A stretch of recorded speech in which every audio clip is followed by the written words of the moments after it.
It is section 3.5, Newton's method for the solution of nonlinear equations. In this section, the objective is to find a zero p of a function f. We'll try to find a point p such that f of p equals 0. Here we'll assume f of x equals 0 is a nonlinear equation. Here we have a strategy. P0 is an approximation of P. Then we'll try to find a correction term H such that P0 plus H, the corrected point, is a better approximation of P than P0, the initial point. Ideally, the corrected point is the desired point. We'll assume f double prime exists and continuous. Then we can use Taylor's theorem in this way. F of p equals 0. Now, ideal case, p0 plus h becomes p.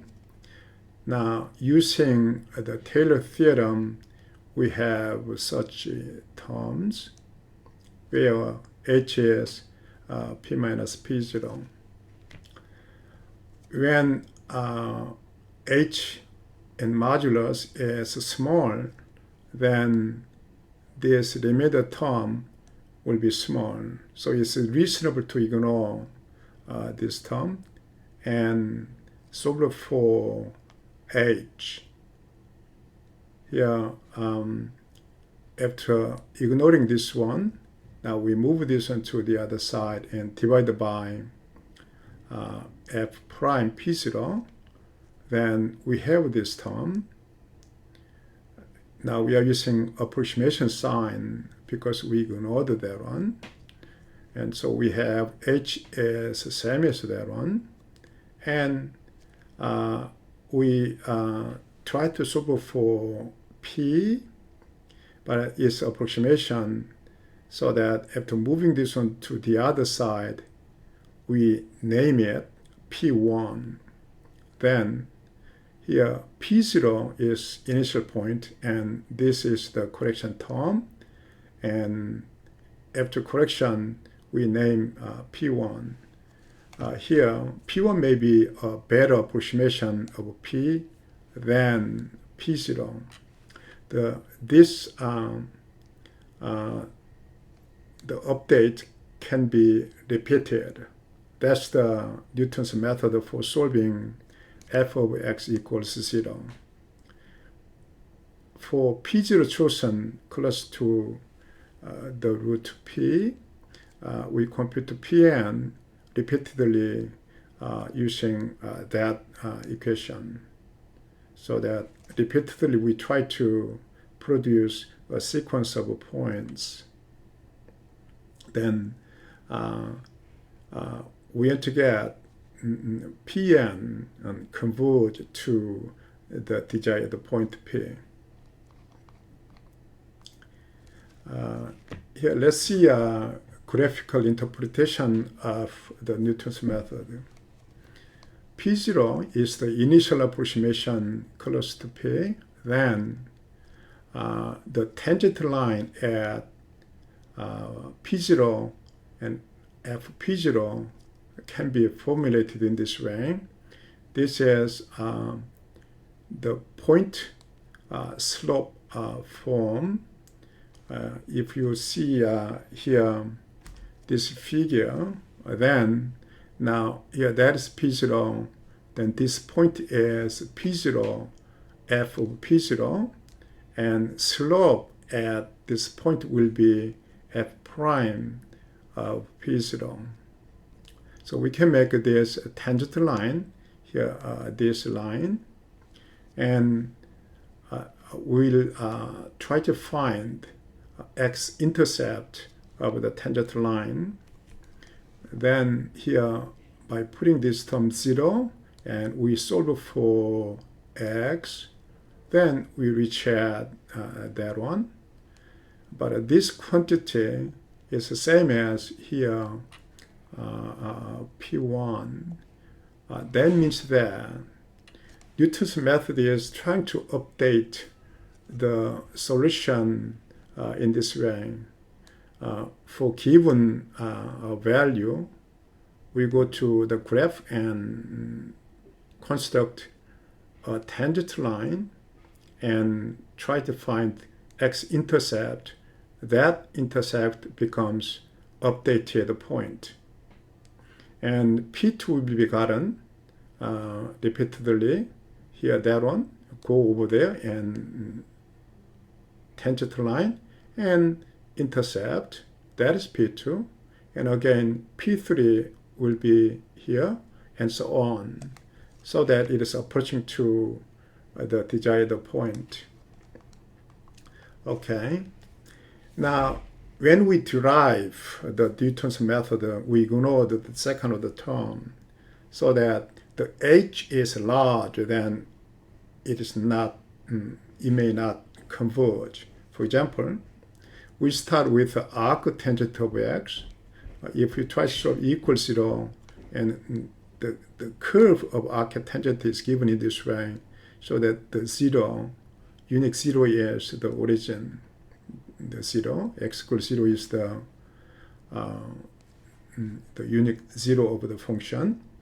Now we start from pi over 2, and here output is this plot, and we do 3 iteration.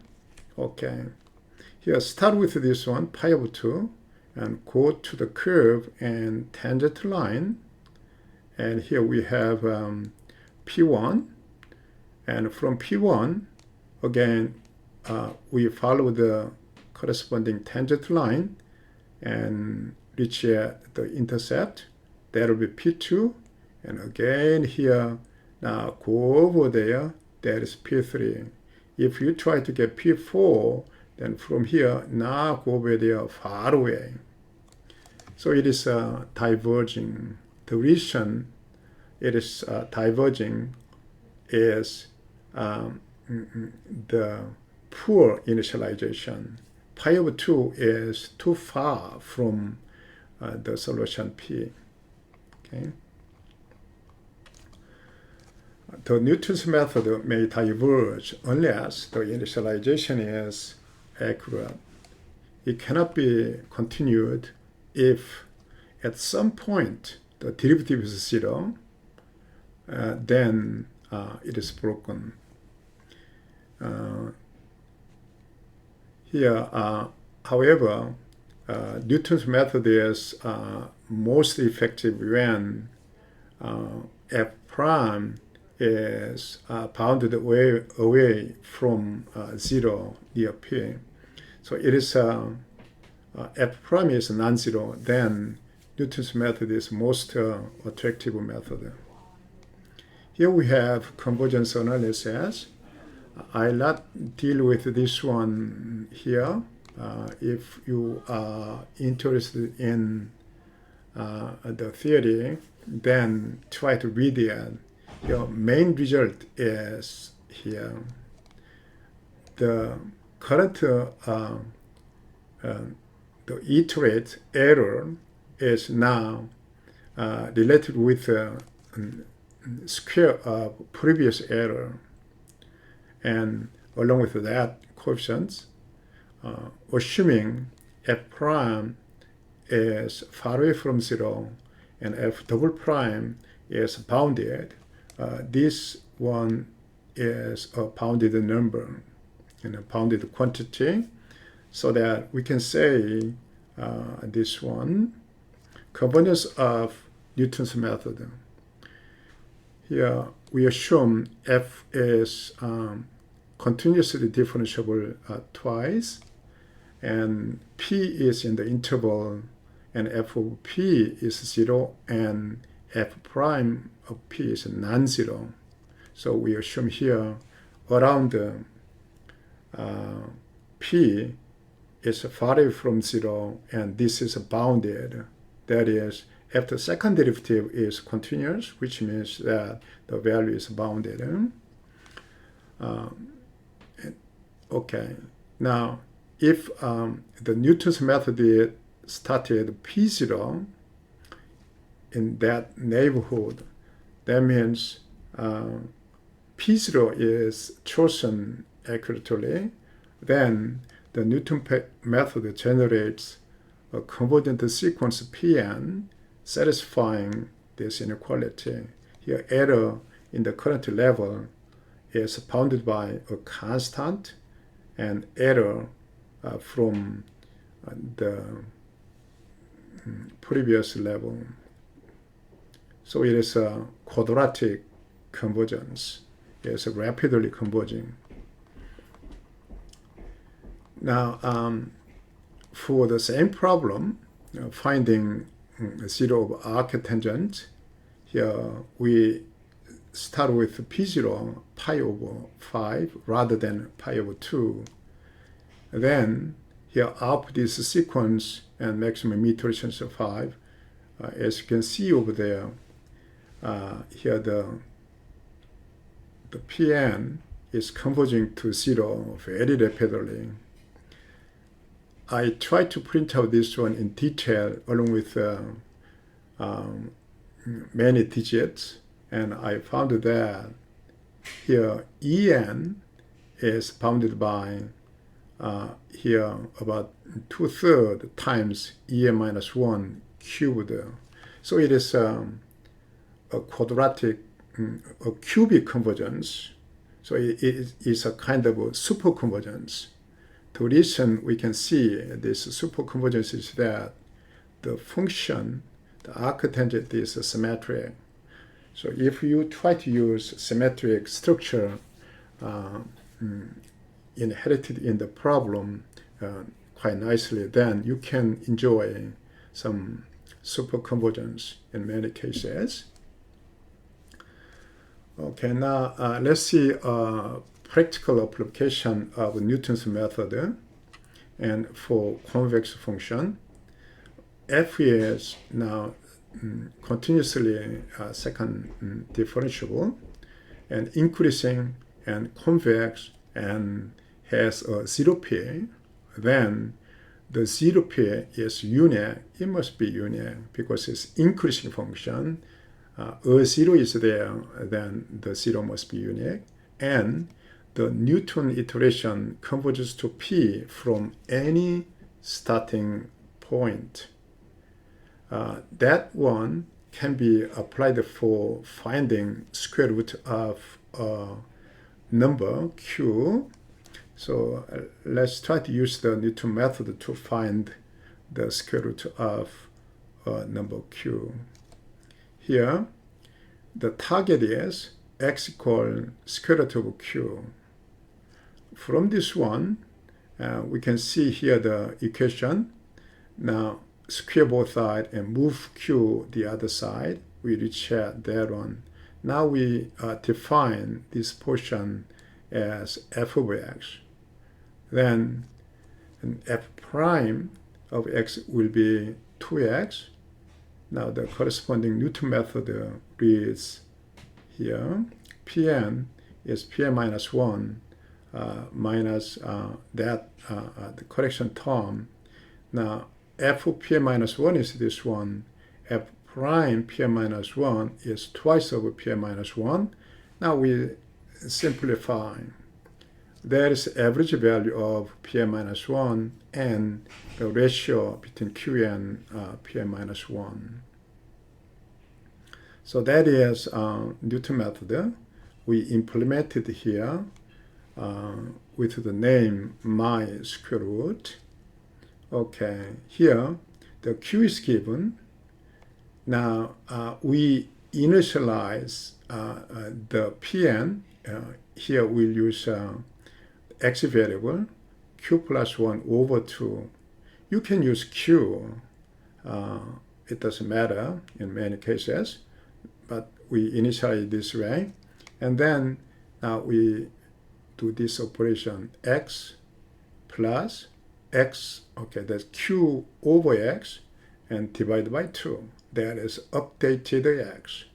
So here x represents Pn. This x represents Pn minus 1. Now in each iteration, we try to print out to see how the sequence is converging.